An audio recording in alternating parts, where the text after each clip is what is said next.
Hello everyone. Today I am going to start with the chapter number 5 forms of business organization और इसके अंदर topic है partnership deed.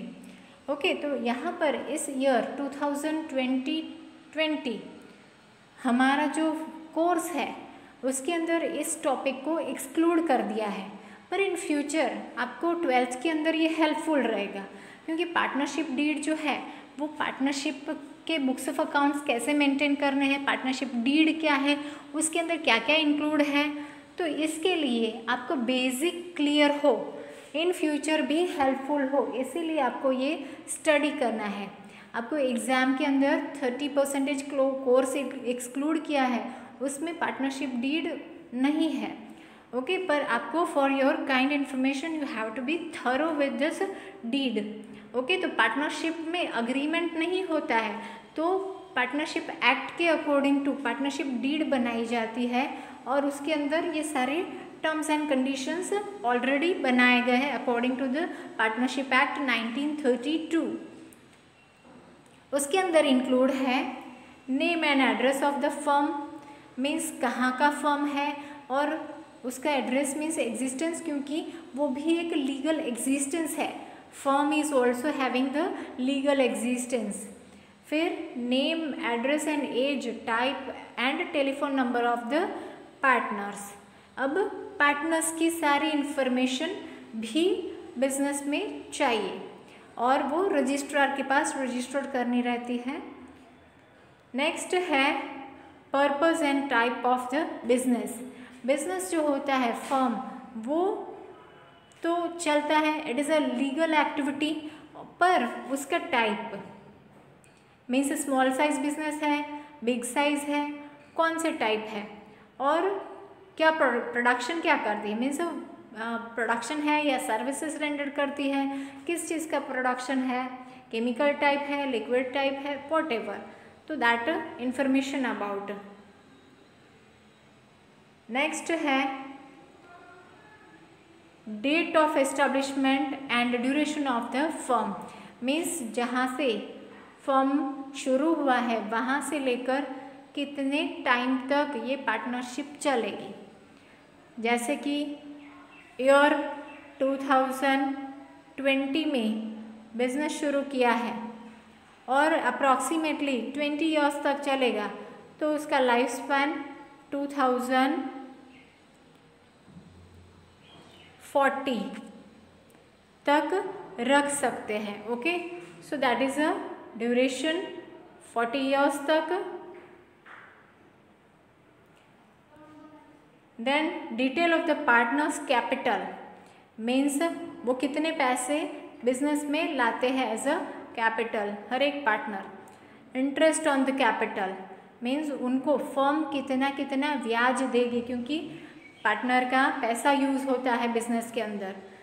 And if two be maintain, और जो है suppose 1-1 lakh रुपए partners लाए हैं बिजनेस के अंदर, तो वो मेंटेन रखने हैं, तो वो भी डिस्क्लोज करना रहता है, मीन्स 1 लाख से कम नहीं होने चाहिए, बाकी का जो भी करना है वो कर सकते हो।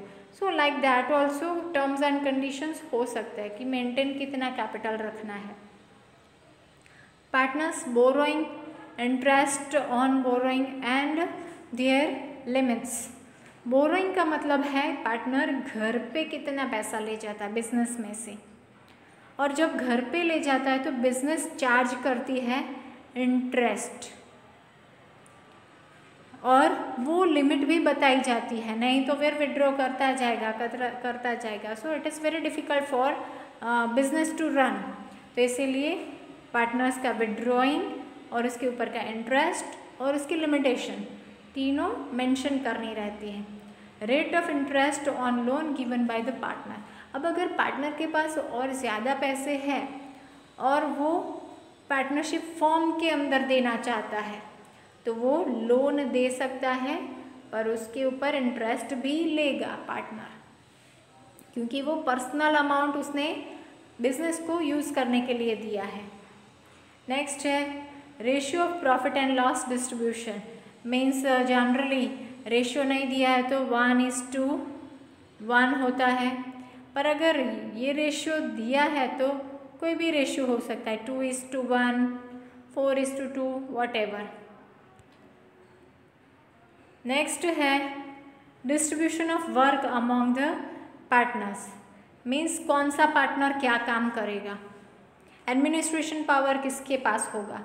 सो that all details of the work have to be allotted, that have to be mentioned in this deed.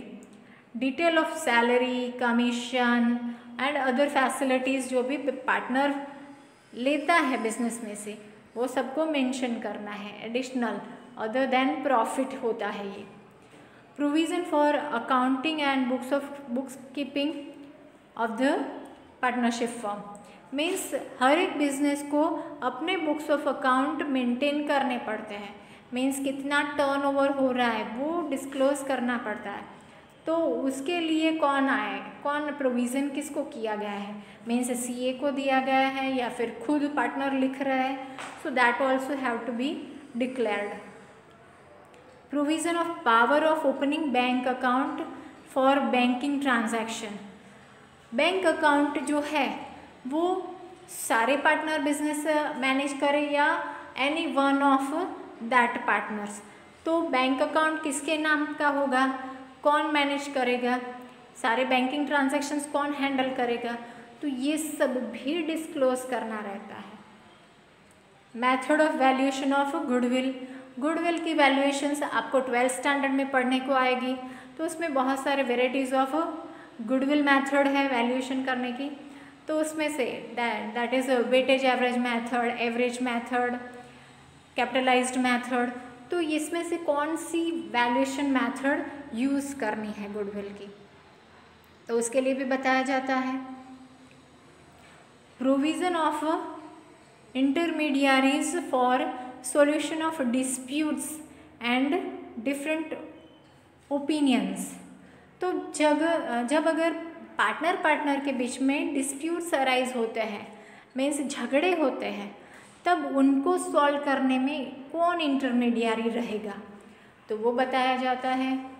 और डिफरेंट ओपिनियन है तब कौन सॉल्व करने आएगा, तो इसके लिए भी इंटरमीडियरी की ज़रूरत पड़ेगी। तो वो इंटरमीडियरी कौन होगा, वो प्रोविज़न डिस्क्लोज करना रहता है।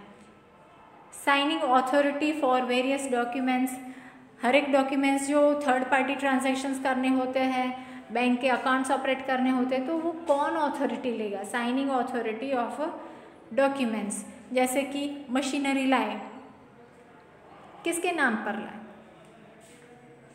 फिर लैंड लिया, खरीदा बिजनेस के लिए, तो वो ज़मीन का डॉक्यूमेंट्स करना होगा, तो किसके लिए, तो कौन साइन करेगा, ओके, तो दैट साइनिंग अथॉरिटी देनी पड़ती है।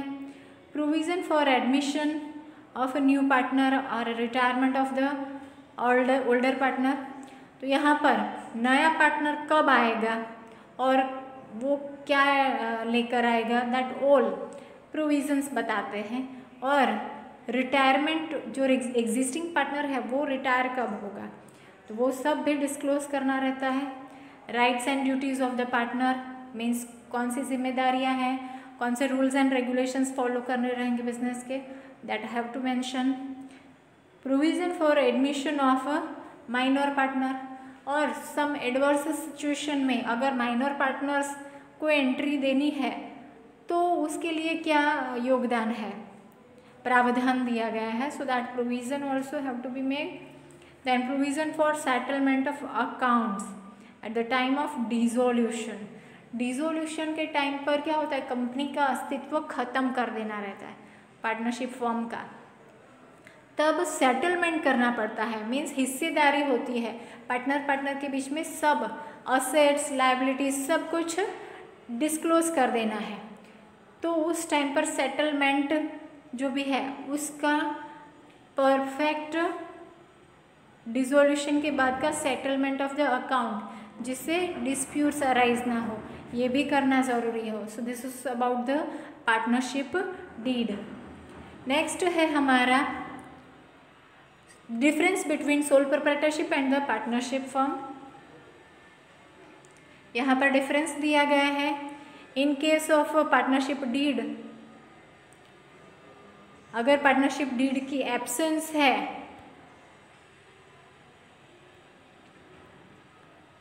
तो partnership act come into force automatically. Okay, तो ये पार्टनरशिप डीड के अंदर बताया गया है। पर अगर पार्टनरशिप डीड नहीं है तो partnership act have to be comes into force automatically. Difference के अंदर देख लो, partnership and sole proprietorship meaning दिया गया है। व्हेन टू कैपिटल जो है वो ओनली पर्सन की विश से लाता है और एक ही पर्सन जो है प्रॉफिट और लॉस बेयर करता है। और पार्टनरशिप के अंदर ऑल पार्टनर्स और on behalf of all any one person can share the manage the business और प्रॉफिट एंड लॉस डिवाइड होता है in this is decided in advance. Number of members यहाँ पर सिर्फ और सिर्फ एक ही पर्सन होता है और यहाँ पर according to the 2013 act minimum 2 and maximum 100। फिर से एक्ट चेंज हुआ 2014 के according to minimum 2 and maximum 50 members. Okay, तो ये याद रखना है। देन कैपिटल, 1 पर्सन कैपिटल लाता है सिर्फ ओनर, और यहाँ पर पार्टनर्स जो है वो कैपिटल लाते हैं according to the partnership deed. Then establishment, that is of establishment lawful business है एंड यहाँ पर एस्टैब्लिशमेंट ओरल और रिटन एग्रीमेंट से होता है। डिसीजन कौन लेता है? Only and only owner, 1 person only taking the decision, तो डिसीजन क्विक होता है। और यहाँ पर ऑल द पार्टनर्स की कंसेंट से डिसीजन लिया जाता है, मोर देन 1 पार्टनर, तो डिसीजंस डीले हो सकती है। Profit and loss, only owner can bear the profit और अ लॉस, और यहाँ पर पार्टनरशिप के अंदर पार्टनर्स के बीच में डिस्ट्रीब्यूट हो जाता है profit and loss. Registration, no provision, कोई कंपलसरी नहीं है। पार्टनरशिप के अंदर भी according to the partnership act registration कर सकते हो, पर it is also not compulsory. Maintenance of secrecy, sole proprietorship में सीक्रेसी मेंटेन होती है और पार्टनरशिप के अंदर इट इज़ नॉट मेंटेन और less secrecy how to be maintain. Next है हमारा ट्रांसफर ऑफ शेयर।